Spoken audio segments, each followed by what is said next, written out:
Hey guys, Tegan here, and in this video we're going to go through how to get over big broken waves or big foamies when kiting in the surf. So as mentioned in a previous video, when kiting over small broken waves, you pretty much have two options. Either you can ride over the wave or you can pop over the wave.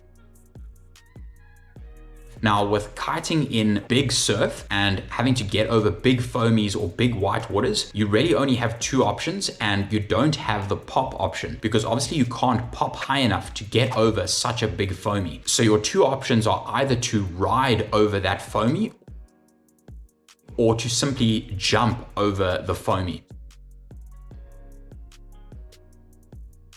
So first step, to ride over the foamy, similar to a video that I made previously, step one in that process is to keep your kite high. Why you want to keep your kite high in that scenario? If your kite is high, obviously the pull of the kite is vertical and that acts directly against the pull of gravity that's trying to pull you down into that big white water. What this does is it makes you more weightless and lighter on the water and therefore allows you to more easily go over that huge turbulent whitewater section of that foamy. The second reason for keeping your kite high in that process is to slow down before you hit that big whitewater. Unlike smaller broken waves, you have to hit a big whitewater going a lot slower than a smaller whitewater because that big whitewater has got a lot of energy in that, and if you hit that too fast, it'll kind of knock you off your feet. Now the third reason for keeping your kite high in that scenario is you can easily control how weightless you are as you go over that big foamy. Because your kite is already at, let's say, 11 to 12 o'clock, you can easily control that weightlessness by simply sheeting the bar in and out. Your kite is obviously already in the right position. Now the second step in riding over a massive foamy is to quite aggressively keep your weight on your back foot. Why we want to keep our weight on our back foot is if we keep our weight on our back foot, that automatically causes the nose of our board to raise, and obviously will make it a lot easier to get over that turbulent water if our nose is raised. But obviously with a big foamy, this process is kind of aggravated, so you really need to keep a lot of weight on your back foot to keep that nose as high as possible to ensure that you can kind of get over that big foamy. Now the second option that you have in getting over a massive wave or big foamy is to jump over that wave, and this is what you'd see a lot of the more advanced riders and pro riders doing. And if you can get this right, this is by far the most effective and safest way to get over a massive wave. Now obviously in order to jump over a big foamy, you first need to know how to jump. So once you know how to jump, the key difference between a normal kite jump and a jump over a big wave is in a normal kite jump, you kind of bring the kite back over 12 to try and get the maximum lift out of the kite. Now, when jumping over a big foamy, we don't want to bring the kite all the way back past 12 in the opposite direction that you were riding, because obviously that'll keep you in the same position and won't allow you to keep moving forward and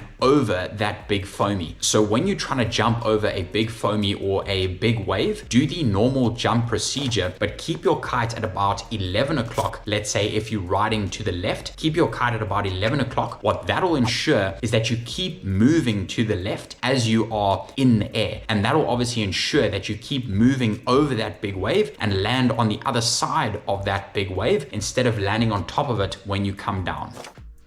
Just one quick addition to that I forgot to mention in this edit is when you are taking off for a jump over a wave or over an obstacle or over a foamy, you actually want to lose your edge a little bit on the takeoff. Now, with the usual jump where you are trying to get as high as possible, you want to hold your edge on that takeoff to drive all that energy into your vertical height. But in this case, we want to keep our kind of energy moving sideways as opposed to just vertically. So lose your edge a little bit on the takeoff, and that'll keep you moving horizontally and obviously over that obstacle or wave, as opposed to putting all that energy into your vertical height. So one last thing to mention is if you're finding that you keep getting caught by that crest of that wave as you go over that wave, try taking off a little bit earlier, so with a little bit more distance between yourself and the wave when you first leave the water. And what that'll do is it'll allow you to just get a little bit more height prior to actually going over that crest of the wave, which is obviously the highest point of that wave, and should allow you to clear that crest a lot easier and a lot more smoothly, and that'll obviously prevent you from getting caught in that crest every time. So hopefully that was a help, and back to the video. Again, this will come with practice and time on the water, but again, if you can jump over a big wave, this is by far the safest and most effective way to get over a big foamy. So hopefully that was a help. Hopefully you learned something there. If you like this, like, subscribe, and we'll see you in the next one.